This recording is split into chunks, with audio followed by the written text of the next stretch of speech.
Earlier on today, we heard there was, inverted commas, a sit-in at Bray Town Council. So we want to find out, is there a sit-in, and if there is, why, and what's it all about? Sharon Briggs joins us. She is you might remember, was a candidate in the general election for People Before Profit. Sharon, good morning. Oh, good morning, Declan. How are you? I hope you can hear me loud and clear. I can, yeah. So, is there a sit-in? Well, it's not a sit-in. It wasn't a planned sit-in. Two of the men that are in the building now approached the council yesterday because they didn't know. Okay, well, go back to the beginning. What is this about? Well, two of the gentlemen that are here at the moment, they were living in the Brighton Terrace men's shelter that was on Parnell Road that the council closed down a few weeks ago. The building was condemned because it wasn't fit for a bloody dog. And there was a promise to put in Homes First programme that they would accommodate them. Now, one gentleman was given a house to share up off Soldiers Road with three other gentlemen. And it's been operated and run, I believe, by the Simon community, and they were being charged €47 a night.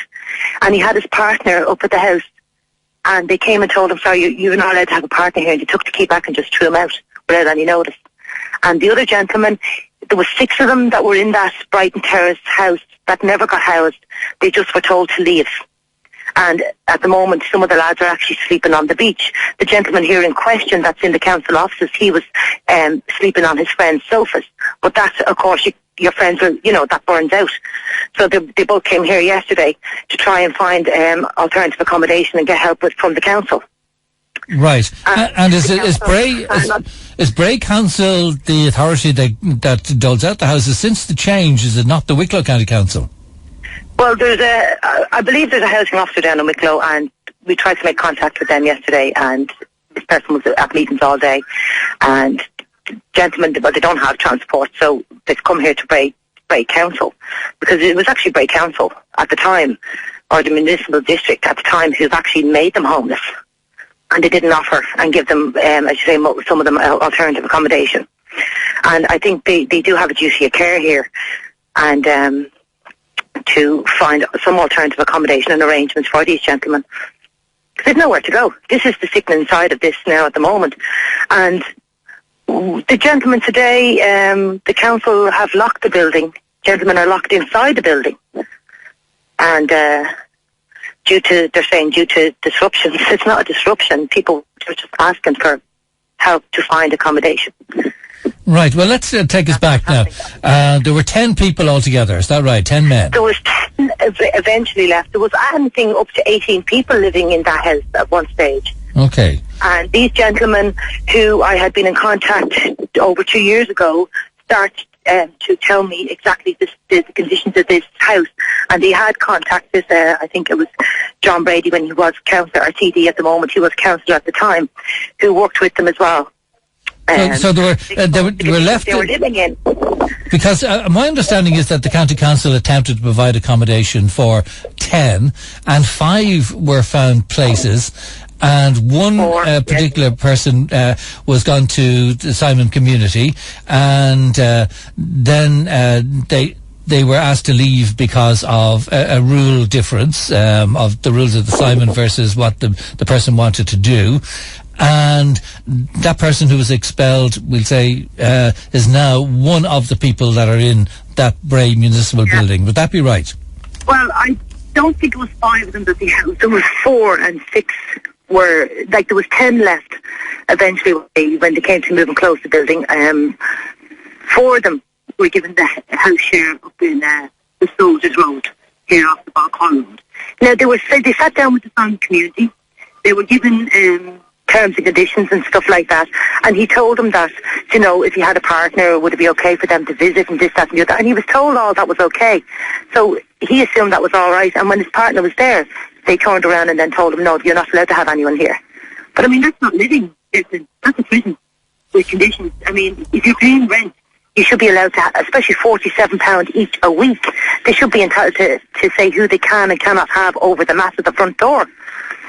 So, this is not offering a people a place to live. I'm losing you there on the mobile. How many of the men are with you there now at Bray building? 2 of them at the moment. Well, they're not in the building. and they're not in the building. Yeah, they're inside the building. There's something going wrong with your phone there, Sharon. Sorry, I don't know. Can you hear me better now? Yeah, just you might have moved it from your mouth or something. So, are there any of the 10 men in the building, in Bray building at the moment? Yeah, there's 2 of them. Right. Was it true that that a meeting was set up with Simon Community with these 2 men and they didn't keep the appointment? No, not to my knowledge. A person arrived down here today with the Simon Community, and one of the gentlemen who's key worker, is Simon Community key worker, that she was inside the building talking with them. So I don't know what was said inside the building, because they asked if one of us could come in and be with them, and they wouldn't allow any of us to be sitting with the gentleman to help represent them. Right. But she was there. There wasn't refused. She was in the building right in front of me. She was talking to the gentleman. Did anybody connected with this sit-in and protest light up a cigarette in the building? No, it was agreed yesterday that anybody there could smoke out the window or at the front door, and that was fine up to last night. And then the security man said no one's allowed to go out to the door. They locked the door so that nobody could go out and have a cigarette, and they're not smoking the window. So they obliged that rule then when they were told by the security man later on that night. That happened around 9:15. But up to then, everything was fine. Nobody was entering the building. So just on the smoking then. But they locked them in. Right. So there's 2 people there. On the smoking thing, they smoke, and they were being allowed sort of go up to the perimeter, whether it be the door or the window, and smoke. Yeah. But outside the door, they have been told then if they want to protest and sit in, they've got to stay in, which means they cannot go out and smoke. And they haven't done that since they were told. And have they smoked indoors? No. So we have given them the vapor cigarettes, the vapor, just in case, because we know it's not easy if you do smoke. Right, that's so withdrawal. We have the vapor. Okay. So I don't think there's any regulations in the county building against the vapor. We're not too sure, but. So what's going to happen now? I mean, the Simon Community involved, you're in the wrong building to meet the Wicklow housing officer anyway. So that's a start. So how are you going to meet the Wicklow, accommodation people and the Simon Community from where you are? How are we going to meet? They're not going. The lads will. If any of the people arrive and are wanting to talk to them, they do want one of us to be there to represent them and listen as well, and witness what's being said and so forth.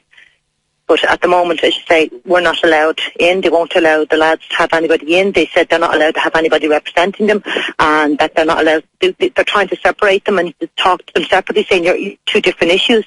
But it's not 2 different issues. It might be 2 different circumstances to have them there, but they were both in that Brighton Terrace house, and their issue is the same. They need accommodation. They need accommodation. So is there any word from Wicklow County Council and the housing officer there to try and deal with their cases? I don't think anybody else has talked to them, only their key worker from the Simon Community. Right, and have the people who work in Bray, there's nothing to do with Bray Municipal Council there, but have they contacted Wicklow to ask them to look after this? Yeah, they have contacted Wicklow yesterday to speak to this housing officer, and they were told that they were going to be in a meeting all day. Now, I'm not too sure if they've tried again this morning, but now that the council are well aware of the situation here, I'm sure they've been in touch with Wicklow County Council housing officer, because it would do well for them to get up here and try and arrange something, which the council did promise they would do when they removed these gentlemen from that shelter. That was unfit. 7 people died in that building, I believe. It was a horrendous building. There was no fire exit, a 4-storey old Victorian building with no fire escape, no double glazed windows, no heating. And the lads were paying €25 a week to stay in that building. And the council, I believe, are paying anything up to, was it 100,000 a year to the landlord for the use of that building, which was unfit. And until those lads started to highlight and sign a petition with the guys inside that building that apply pressure onto the council, take note of how they were forcing them to live, and which, as you know, brought in the whole thing which the council decided to do, was to close the building down. because they knew it wasn't fit for human. Didn't have that, like. Right. Well, I have no way of verifying all the figures that you've said there, but you've said what you've said. But it's a roundabout figure anyway. So where do you go from here?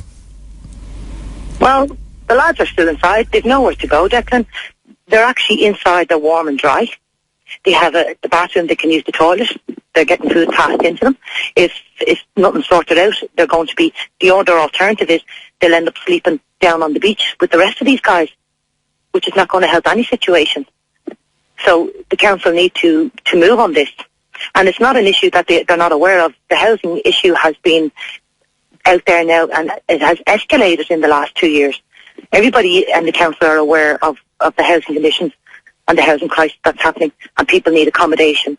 And the fact that rent allowance is not covering the cost of these flats and houses that are being rented out by landlords. It's skyrocketed. All right. Okay. Become a landlord's bloody picnic. Well, keep us informed. I know it's Friday, so we'll see what happens over the weekend. Yes, well, I don't know what the lads are going to do, but they're inside and they're dry. If they're outside, it's just the council need to find alternative accommodation, which I think they can do, and help fund it. The lads have their rent allowance. One of them has his rent allowance in place, but it's clearly not enough to rent in Bray. His rent allowance is only $650. I don't think you can get a one bedroom for $650 anymore in Bray. Yeah, it's gone. It's escalated badly. Yeah. Sharon Briggs from People Before Profit. Okay, thanks very much indeed, Sharon. Good morning to you. Thank you. All right, if you've got a view on that, it's 087 77 11 103 is their text.